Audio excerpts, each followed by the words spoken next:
Welcome back to our channel. Today we are discussing about triangles, 8 marks question, converse of BPT. అంటే ఇంతకు ముందు previous వీడియోలో మనం ఏమని తెలుసుకున్నామంటే basic proportionality theorem BPT statement and దానికి సంబంధించినటువంటి ప్రూఫ్ తెలుసుకున్నాం. సో ఈ వీడియోలో మనం ఏం తెలుసుకుంటామంటే converse of basic proportionality theorem లేదా కన్వర్స్ ఆఫ్ బీపీటీ గురించి ఈ వీడియోలో తెలుసుకుంటామండి. సో బీపీటీకి కన్వర్స్ ఆఫ్ బీపీటీకి డిఫరెంట్ ఏమంటే బీపీటీలో డిఈ ప్యారలల్ బీసీ అని ఇస్తూ AD by DB equal AE by ఈసీని ప్రూవ్ చేయండి అంటారు.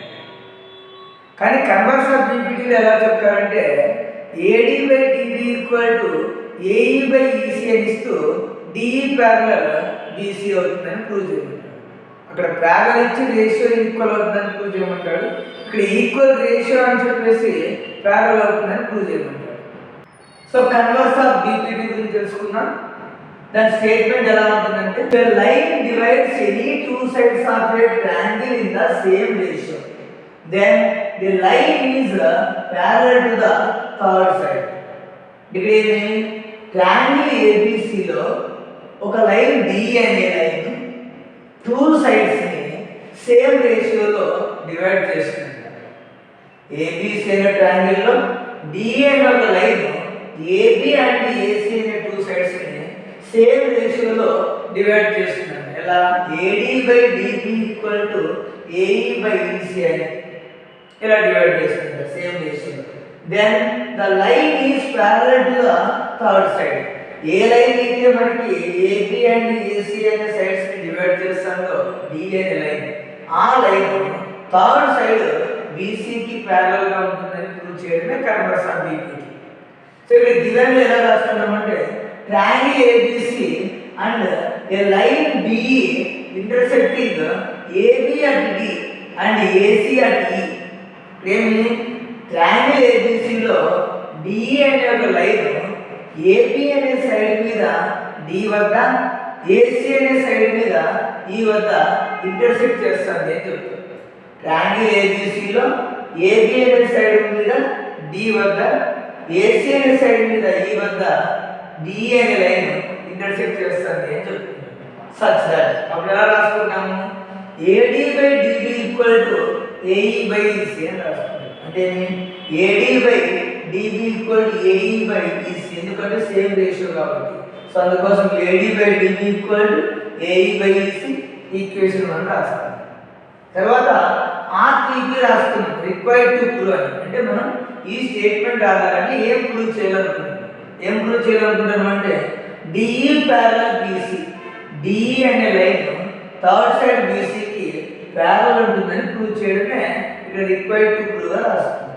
సో తర్వాత మనం ఇక్కడ అబ్జర్వ్ చేద్దాం. కన్స్ట్రక్షన్ రాసామంటే కన్స్ట్రక్షన్ లో draw DE dash parallel to BC అని రాసుకుంటాం. ఇక్కడ ఫిగర్ అబ్జర్వ్ చేస్తే ఏబిసి ట్రయాంగిల్ లో డిఈ అనేది తీసుకున్న ఒక లైన్, నేను ఇక్కడ అడిషనల్ ఒక లైన్ డ్రా చేశానండి, డిఈ డాష్ అనేది డ్రా చేశాను. అది కూడా దేనికి ప్యారలల్ గా తీసుకున్నాను, బీసీకి ప్యారలల్ గా డ్రా చేశాను. అదే ఇక్కడ కన్స్ట్రక్షన్ లో రాసుకున్నాను. Draw DE dash parallel to BC, BC అనే సైడ్ కి డిఈ డాష్ అనే లైన్ ప్యారలల్ గా డ్రా చేసుకున్నాం. ఇది కన్స్ట్రక్షన్ లో వస్తుంది. తర్వాత ప్రూఫ్ ఎలా తెలుసుకున్నాం, let us assume that DE is not parallel to BC. So మనం ఇక్కడ ఏమని తెలుసుకుంటామంటే డిఈ అనేది డైరెక్ట్ గా ప్యారలల్ గా ఉంటుందని చెప్పుకోకుండా మన అజంప్షన్ తీసుకుంటాం. ఎలా అజంప్షన్ తీసుకుంటాము, డిఈ అనేది ప్యారలల్ గా లేదు అనుకొని అజంప్షన్ తీసుకొని ఫైనల్ గా ప్యారలల్ గా ఉంది అని ప్రూవ్ చేయడం. రియల్ నెంబర్స్ అనే చాప్టర్ లో రూట్ 2 క్వశ్చన్ లో అజంప్షన్ ఎలా తీసుకుంటామో ఇక్కడ కూడా యాజ్ ఇట్ ఇస్ అలాగే తీసుకుంటాం. డిఈ అనేది డైరెక్ట్ గా ప్యారలల్ గా ఉంటుంది బీసీ అని చెప్పకుండా అజంప్షన్ ఎలా తీసుకుంటాం అంటే డి అనేది ప్యారలల్ గా లేదు అని తీసుకుంటాం. Let us assume that DE is not parallel to BC, బీసీకి డి అనేది ప్యారలల్ గా లేదు అని తీసుకుంటాం. అజంప్షన్ అలా అనుకుంటున్నాం. తర్వాత if DE is not parallel to BC, BC అనే సైడ్ కి డిఈ ప్యారలల్ గా లేకపోతే draw a line DE dash parallel to BC. అప్పుడు ఏమవుతుంది డిఈ డాష్ అనేది బీసీ అనే సైడ్కి ప్యారలల్గా డ్రా చేస్తుంది. ఇక్కడ ఏమంటున్నాను if DE is not parallel to BC, BC అనే సైడ్కి డిఈ అనే లైన్ ప్యారలల్గా లేకపోతే draw a line DE dash parallel to BC అన్నాడు.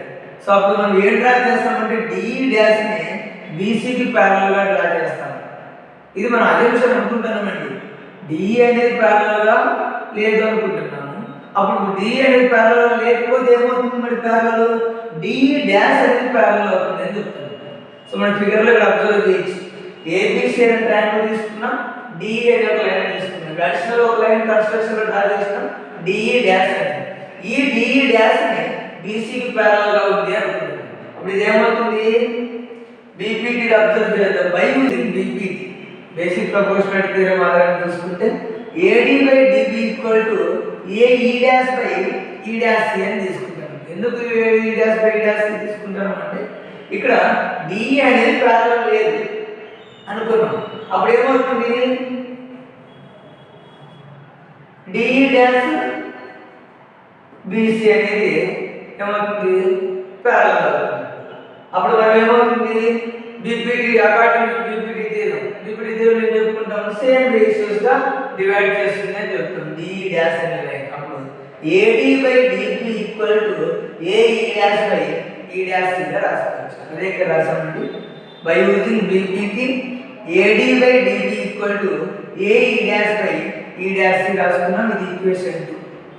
సో మనకి స్టేట్మెంట్ ఆధారంగా గివెన్ లో రాసుకున్న AD by DB equal AE by EC equation 1 గా అనుకున్నాము. స్టేట్మెంట్ ఆధారంగా రాసుకున్నాము.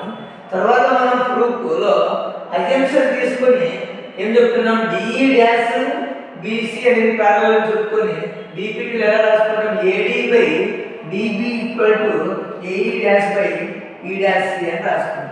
AD by DB equal to AE dash by E dash C అని రాసుకున్నాం. ఇది ఈక్వేషన్ 2. సో ఈ ఈక్వేషన్ 1 ని ఈక్వేషన్ 2 ని మనం అబ్జర్వ్ చేసినట్లయితే సో ఫస్ట్ ఈక్వేషన్ లో AD by DB left side ఉందండి. సెకండ్ ఈక్వేషన్ లో ఏడి బై డిబి ఉంది. తర్వాత ఫస్ట్ ఈక్వేషన్ లో right side AE by EC ఉంది. ఇక్కడ right side AE dash by E dash C ఉంది. So left side LHS equal వచ్చినప్పుడు ఆర్హెచ్ఎస్ కూడా ఏమవుతుందండి ఈక్వల్ అవుతుంది. సో అందుకోసం మనం ఇక్కడ ఏమని రాసాము from equation 1 and 2 1 2 equation observe చేస్తే right side AE by EC equal to AE dash by E dash అని రాసుకున్నాం. రైట్ సైడ్ ఏం రాసుకున్నాం AE by EC equal to AE dash by E dash అని రాసుకున్నాం. ఎందుకు ఎల్హెచ్ఎస్ ఈక్వల్ అయినప్పుడు RHS కూడా ఈక్వల్ అవుతాయని రాసుకున్నాం. సో ఇక్కడ మన ఫిగర్ అయితే బాగా అబ్జర్వ్ చేయండి. ఇక్కడ డిఈని రబ్ చేస్తున్నాం. డిఈ డాష్ ప్యారలల్ అనుకున్నప్పుడు బీపీటీలో ఇలా రాసుకుంటాం. ఎందుకు సేమ్ రేషియోలో డివైడ్ చేయాలి కాబట్టి.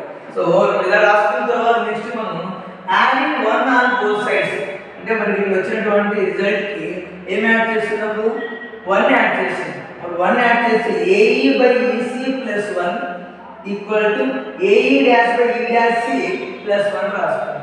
సో 1 కి డినామినేటర్ లేకపోతే బై 1 రాసుకున్నాం. ఇక్కడ 1 కి డినామినేటర్ లేకపోతే బై 1 రాసుకున్నాం. సో 1 యాడ్ చేసుకున్న తర్వాత క్రాస్ మల్టిప్లికేషన్ చేస్తామంటే ఏఈ ఇంటూ 1 ఏఈ అవుతుంది ప్లస్ అలాగే రాసుకున్నాం. ఈసీ ఇంటూ 1 ఈసీ రాసుకున్నాం by EC into 1 EC denominator కూడా చేయాలండి క్రాస్ మల్టిప్లికేషన్ చేసేటప్పుడు. తర్వాత AE dash into 1 AE dash అవుతుంది plus E dash C into 1 ఈ డాష్ సి అవుతుంది by E dash C into 1 ఈ డాష్ సి డినామినేటర్ లో అలాగే రాసుకున్నాం. సో ప్లస్ 1 యాడ్ చేసినప్పుడు డినామినేటర్ లేకపోతే బై 1 రాసుకున్నాం. క్రాస్ మల్టిప్లికేషన్ చేస్తే ఇలా వచ్చింది. ఇప్పుడు మనం ఫిగర్ లో అబ్జర్వ్ చేసినట్లయితే ఫిగర్ లో అబ్జర్వ్ చేస్తాం ఒకసారి ఏఈ ప్లస్ ఈసీ అన్నారు. అంటే ఇక్కడ ఏమి ఏ నుంచి ఈకి ఏ నుంచి సికి అంటే ఇక్కడ ఈ డాష్ లేదనుకుంటుంది.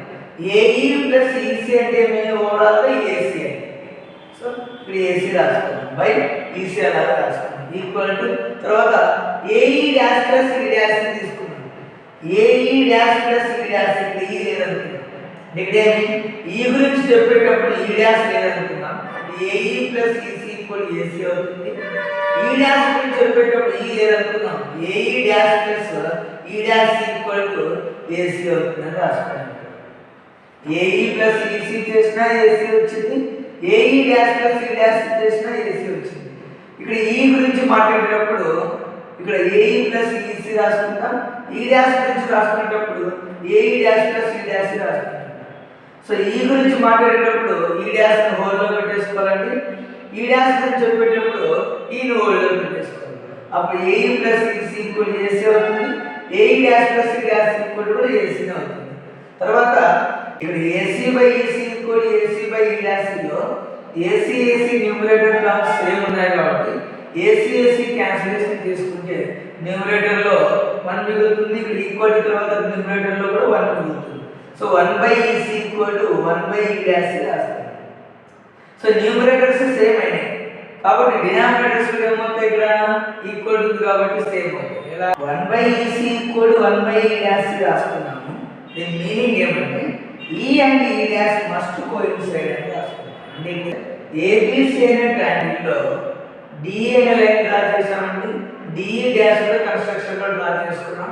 ఈ డాష్ అనేది ఈ లేకి కోయిన్సైడ్ అయినప్పుడు నేను ఈ డాష్ అనేది ఈతో కోయిన్సైడ్ అయినప్పుడు మాత్రమే మనకి D dash parallel to BC అవుతుంది.